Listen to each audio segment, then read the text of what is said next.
Olá pessoal, eu sou Eugênia Miranda, estou aqui com vocês. Hoje o assunto é gestão de empresa familiar. Eu trabalho com empresa familiar há cerca de 16 anos, como consultora em gestão empresarial, tá? Mas antes eu trabalhei a minha vida profissional, eu também passei, olá, boa noite, eu também passei por algumas empresas familiares. Então, eu tanto fui funcionária de empresa familiar, quanto eu hoje presto consultoria e o maior número dos meus clientes são empresas familiares. E algumas pessoas a pedidos, colocaram, Eugênia, fala um pouco sobre empresa familiar, a gestão da empresa familiar. E é sobre isso que eu quero falar com vocês hoje. A premissa número 1, que eu digo que a gente tem que levar em consideração, é que tanto a instituição empresa quanto a instituição família, ambas merecem ser preservadas, merecem ser cuidadas. Isso é uma realidade e que, se você é um empresário ou empresária de valor e de valores, você tem que ter muito isso dentro da sua orientação, do teu modelo de gestor. Não sucesso nenhum na tua empresa vai ser mais importante do que também cultivar e preservar o sucesso da família. Não adianta abrir a boca para dizer, eu sou um mega empresário e estou com a família destruída. Porque vai te faltar alguma coisa, vai chegar, pode ser que nesse momento você nem perceba a necessidade disso, tá? Mas, por exemplo, num momento como esse que nós estamos vivendo, olha como o papel da família é importante, já vimos isso aqui em live, o papel da família é de extrema importância. Então, gerir uma empresa familiar é gerir, antes de tudo, a empresa e a família. E isso tem que ser levado muito a sério. E eu trouxe aqui 10 pontos, tá? Selecionei 10 pontos que eu considero de extrema importância para que você possa ter uma gestão familiar bacana. Não importa qual é o segmento que você atua, se indústria, comércio ou serviço. Se tem família envolvida, preste atenção nessas dicas, nessas orientações que eu vou te passar hoje. E você que está nos acompanhando depois, não ao vivo, assistindo a live depois, que ela fica por 24 horas, ou você que está no YouTube ou no Facebook, preste atenção nesses 10 pontos. E uma coisa que eu acho que é bem importante, independente de... Porque mesmo que você não seja o dono da empresa, o empresário em si, se você é um profissional e está trabalhando na empresa familiar, é importante levar em consideração esses aspectos, tá? Gerir uma empresa já é algo desafiante. Todos os empresários que eu conheço, não tem um que diga assim, é fácil gerir uma empresa, porque não é mesmo, não é mesmo. Porque além de gerir os processos em si, você tem que gerir as pessoas dentro desse processo. E quando essas pessoas fazem parte do teu clã familiar, muitas queixas eu tenho de fim de casamento, de relacionamento conturbado, de ouvir várias e várias vezes a empresária, no caso a esposa do empresário que trabalha com ele, dizendo que não aguenta mais, que o marido só fala da empresa dentro de casa. Então, os filhos que acabam se afastando do negócio porque não aguenta a forma como o pai ou a mãe os trata. Colocou que vivemos pelas ruas, fomos unidos às nossas famílias por essa quarentena. Com certeza, o Elson, se nós não temos a base da estrutura familiar, nós também não vamos ter essa base na estrutura empresarial ou do negócio, Todos nós, sejamos autônomos, vendedores porta a porta, empresários, pequeno, médio, micro, grande, não importa. Ali vai estar sempre envolvido a questão de uma pessoa dentro de duas instituições, empresa e família. Aí vamos ver uma coisa aqui com relação aos erros, né? Algumas dificuldades que nós temos dentro desse contexto. A primeira delas, que tem para mim, é uma condição que vocês devem viver isso muito, é a confusão que a família faz em relação às contas pessoais e às contas da empresa. É muito comum confundir-se essas contas. Por exemplo, a empresa, o cartão da empresa serve para fazer a feira da família. Ou o cartão dos empresários serve para pagar, comprar peça, comprar insumos, comprar produtos da família, da empresa. E aí, pessoal, esse é um dos maiores erros na gestão familiar, na gestão empresarial familiar. Por mais comum que seja para você, parte do princípio de que as contas da empresa, a empresa tem contas a pagar. E você, família, né, a tua família também tem contas a pagar. Então, essas contas têm que ser separadas. Primeira coisa, você tem que saber quanto gasta num lugar e quanto gasta no outro. Primeira coisa.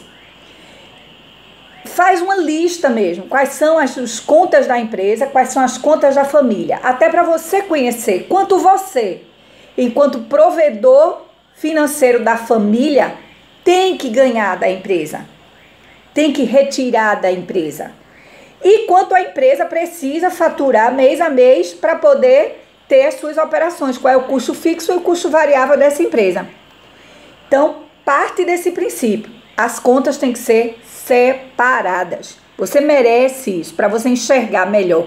Tanto até de sentar, da mesma forma que você senta com os seus funcionários, gente, vamos reduzir os custos. Você pode sentar com a sua família e dizer, gente, vamos reduzir os custos da casa.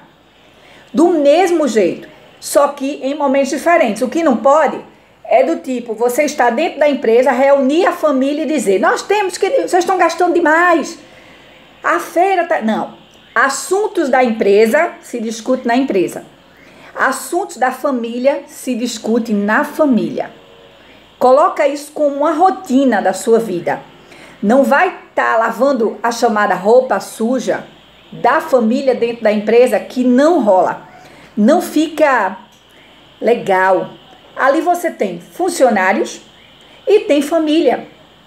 Recentemente, adquiri o meu curso online, né? Recentemente não, no final do ano passado. Uma empresária que ela trabalha com 2 irmãs. E uma das coisas que ela disse, né, com relação ao curso foi que ela às vezes se prendia porque queria dizer coisas para as 2 irmãs que ela não sabia como dizer. E na abordagem do meu curso, Eu Quero Lucro, ela disse, Eugênia, você falou que eu tinha vontade de falar e não tinha coragem.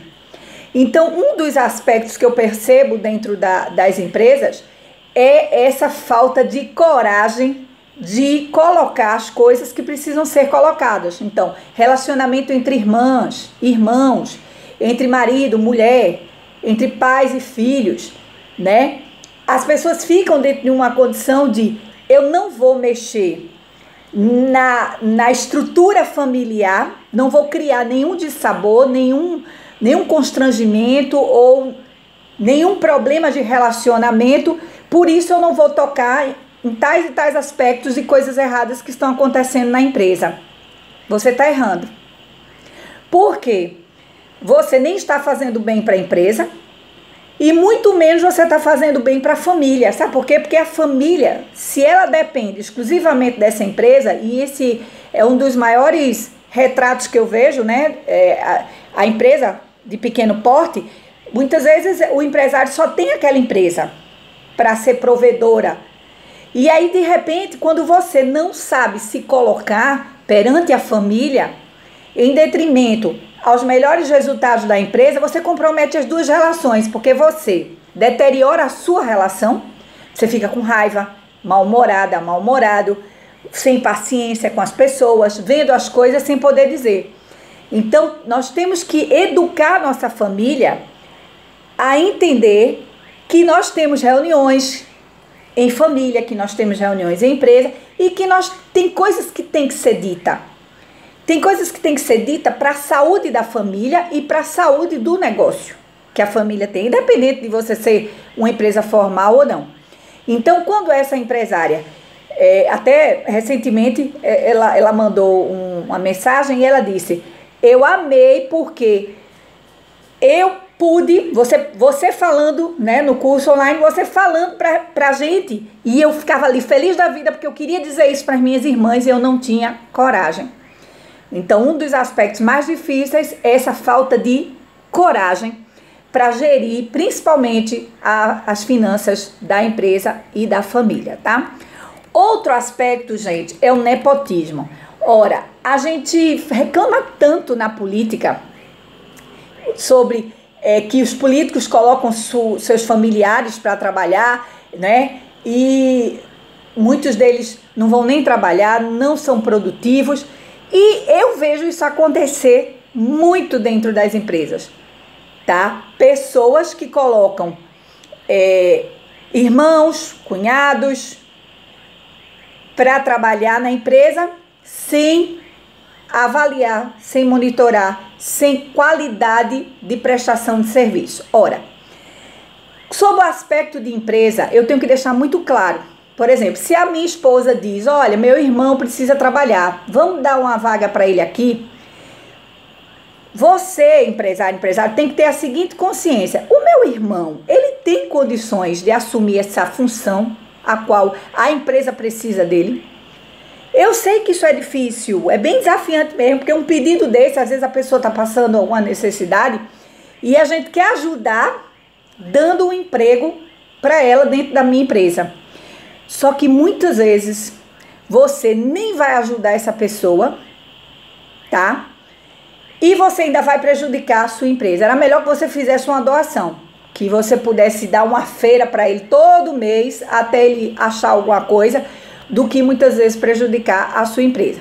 Ou, se você pretende dar essa chance a essa pessoa, você deve deixar claro para ela que ela tem horários a cumprir, tá? Que ela tem que ser capacitada para exercer aquela função ao qual a empresa necessita dela. Então, há toda uma retaguarda que tem que ser cuidada, né, para evitar que a entrada dessa pessoa diminua a tua equipe. Como assim? Às vezes, eu sou irmã da esposa do dono. Aí me colocam num cargo de liderança. E às vezes eu não tenho condição de ser essa líder. E o que é que acontece? A minha equipe, que tinha uma expectativa alguém podia ter uma expectativa de assumir um cargo de liderança na sua empresa, vê que esse cargo foi ocupado por alguém menos qualificado. Então você vai perder o apoio dessa equipe. Por quê? Por causa do nepotismo. Nepotismo empresarial. Acontece do mesmo jeito que o político. Então, pensa bem se isso é o melhor para a tua empresa. Você que manda nela. Às vezes a gente quer ajudar tanto o outro que acaba se atrapalhando. Então, leva isso em consideração quando você for contratar algum familiar para trabalhar com você. Existem várias formas de ajudar. Talvez essa não seja mais ecológica, né, para todos. Outro aspecto na gestão empresarial é a sucessão. Primeiro, porque muitas vezes o empresário, ele deseja absurdamente, ele deseja que o filho ou a filha seja um sucessor da empresa dele. Eu lembro, há um tempo atrás, eu conheci uma juíza, na verdade ela já era juíza, e o pai dela, ela me contou a história dela, o pai dela tem uma rede de clínicas odontológicas. E quando ela fez o vestibular, o pai dela disse: você vai fazer o vestibular para administração ou para odontologia. Porque eu tenho uma clínica e só tenho você como filha e você vai assumir essas clínicas. Só que ela queria muito fazer direito. E ela foi pressionada para fazer odontologia. Ela fez odontologia. se formou em odonto. Começou a administrar as clínicas. Ela começou a fazer um curso de odontologia, de direito, sem o pai saber, depois já de formado em odontologia, administrando a empresa. Ela fez a prova da OAB, ela fez o concurso para juíza, sem o pai saber de nada. Tudo isso porque existia uma expectativa de sucessão. Quando ela receber o resultado da posse como juíza, o que foi que ela fez? Chegou para o pai e disse: está aqui, a empresa está toda organizada, eu estou contratando um administrador para a empresa, vou estar monitorando, mas eu vou exercer a missão da advocacia, como juíza, porque era um sonho. Então veja só, o processo de sucessão ele tem que ser muito bem estruturado. Porque às vezes o sonho do empresário não é o sonho do possível sucessor. Então, eu, de alguma forma, enquanto empresária, eu tenho que saber como é que eu vou estruturar a minha empresa. Será que eu tenho algum filho que tem vontade? E aí, gente, vocês, principalmente quem é aqui empresário mais novo, se ligue que o processo de sucessão começa no berço. Isso mesmo, assim que a criança nasce. Qual a relação que essa criança vai ter com a empresa? E aí já falei sobre isso, né, num outro vídeo, falando justamente sobre como esse meu filho vê essa empresa. Qual é o tipo de relação? Será que é uma relação de amor? Será que é uma relação de respeito? E isso, os olhos do teu filho vão enxergar aquilo que você coloca. Denilze. Boa noite, Denilze. Você solicitou aqui a participação.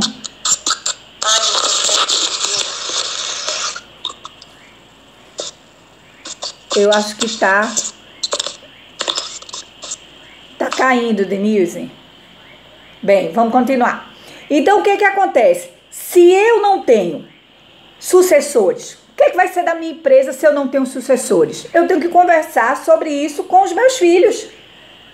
Porque muitos dos filhos querem viver do resultado da empresa, mas não querem viver a empresa. Conheço vários.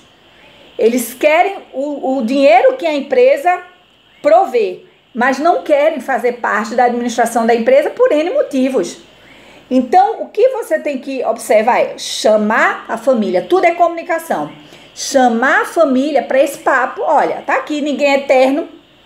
E dentro dessa consciência, né, de não eternidade, como fica a empresa se eu morrer? Como é que vocês vão ter, né, toda a abastança que essa empresa hoje fornece, se vocês não querem conduzir? Como é que nós vamos profissionalizar essa empresa, tornando uma empresa sólida para que ela possa ser provedora financeira, inclusive depois da minha morte?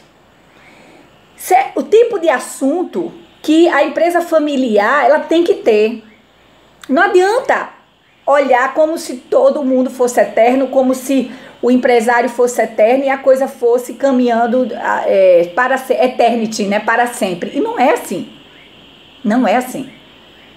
Eu conheci acho que uns 5 anos, uma empresária que ela e o marido sofreram um acidente, ela estava grávida e o marido morreu. E ela teve que tomar posse da empresa. Ela ia de vez em quando na empresa, não tinha muito contato na gestão da empresa e ela passou a ser a principal gestora. Grávida, não é? Poucos meses depois, o filho dela nasceu e ela e o filho, uma empresa bastante interessante, de bons resultados financeiros, que estava agora na mão de uma gestora inábil. E olha, ela foi muito raçuda, porque ela correu atrás de tudo que pôde para ser uma gestora de qualidade.